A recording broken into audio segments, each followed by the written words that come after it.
তাহলে পরিবারের যারা এই নমিনি আছে উনি কিন্তু 5 লক্ষ টাকা পাবেন।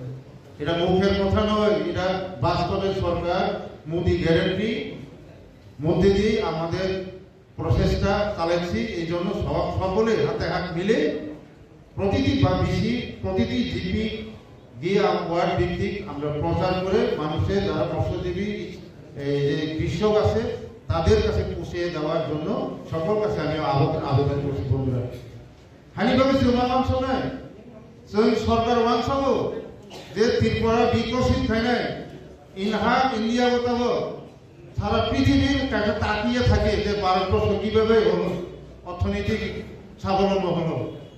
কিন্তু দুঃখ আরো যে ভারতবর্ষ নিয়ে উপলব্ধ বিভিন্ন রাষ্ট্র ভারতবর্ষ মেসে অনেক রাজ্য বিশেষ করে পার্শ্ববর্তী দেশ বাংলাদেশ হতে পাকিস্তান হতে শ্রীলঙ্কা ভুটান তেমনি নেপাল থেকে শুরু খাই ভুটানকে মায়ের মাংস ইন্ডিয়ানো উন্নত খায়নি নাইয়া বিভিন্নভাবে ড্রাগস এন্টারটেইন বাই নেশানি বাঙ্গই নেশা বাই বিভিন্নভাবে একটা চিনি ভারতবর্ষ একটা জায়গা পরিস্থিতিও তৈরি নাই। কিন্তু মোদিজির চিন্তাধারা তার ভারতবর্ষের সবচেয়ে পৃথিবীর তব থাঙ্গনি চিন্তাধারা খাইত তাই হইবা বিকশিত না নাই দিল্লি কাছে বিকশিত বাইয়া আগরতলা বিকশিত বাইয়া অমর কাছে বিকশিত বাইয়া হার বিসি হার পঞ্চায়েত যখন মৎস্য থেকে হোক এগ্রিকালচার থেকে হোক এআরডিডি থেকে হোক যারা এই যে আমরা বিকশিত তৈরি করতে পারবেন হার এলাকা হার বিসি হার পাড়াতে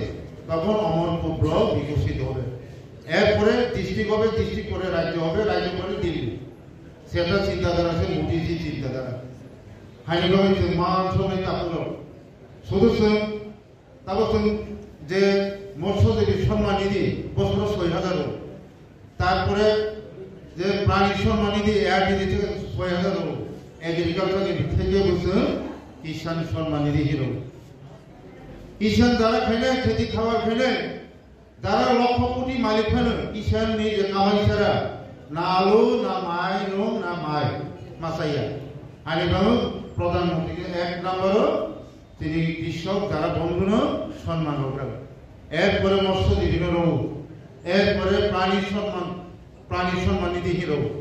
কারণ বিকশিত মানে শুনতে পারেন এই হাসাকা থাঙ্গনি নিবে সায়েন্স নি টেকনোলজি ও ডিজিটালি যুগ যারা বিশেষজ্ঞ চিন্তাধারা বাস্তব কথা নাই প্রতিটি এলাকা প্রতিটি বিচিব প্রতিটি জিপি প্রতিটি বিচিব প্রতিটি পাড়াব যারা এনজিও খাইলে যারা মৎস্যজীবী সমবায় সমিতি যারা এসেছে তার সাইকেল বড় লোন কত না 50 লাখ তো 1 কোটি তো 1.5 কোটি তো কারণ নিজে হেবিটেশন নিজের চিন্তাধারা যে আনতে মাইনর যে পাইবে আনবো আর স্বাবলম্বী যে মান সময় উপলব্ধ সরকার 2 হাত রই আশীর্বাদ করে পরিষ্কার হানিগঞ্জ যারা তিনি মৎস্যজীবী বন্ধুরা আপনারা নিজে কিভাবে স্বাবলম্বী নয় প্রতিটি পাড়া প্রতিটি কিভাবে স্বাবলম্বী করা যায় সেই ক্ষেত্রে সরকার প্রয়াস চালাইছে।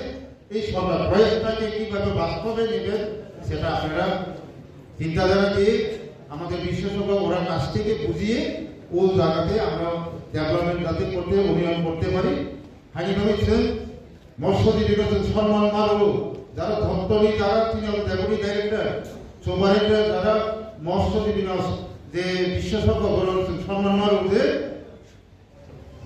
পাবলিক ন বড় কর্পোরেট আমাকে অফিসিয়াল বাই পাবলিক কর্পোরেট আমাকে অর্ডার দিছি উন্নয়ন সহজ পাই তাতে আনতে লম্বা কম খালিয়াও একটা সময় যে দিল্লি কাছে তিনি কম পিলমানি পান্দা খাইলে ওরা একটা 10 আইটেম খায় তা সত্ত্বেও হাই তা সত্ত্বেও হোক সকলকে আবার আমার পক্ষ থেকে হোক আমার বিএসসি পক্ষ থেকে আপনারা বিশ্বসভা কাছ থেকে জেনে নিয়ে যাবেন এটাই আমার অনুরোধ। শেষে আমার এটাই অনুরোধ রেজিস্ট্রেশন ইন্স্যুরেন্স যে সরকারি স্কিম এটা যাতে এলাকা প্রতিটি এলাকাতে বাস্তবায়ন করতে পারি আপনারা মানসিক এইভাবে নিয়ে আগায় যাবেন সেটাই আমরা সাফল্য এবং বিকশিত হবে এই আশা আকাঙ্ক্ষা রেখে ছোট্ট একটা কথা বলে এখানে শেষ করছি। সকলকে প্রণাম এবং নমস্কার। আমরা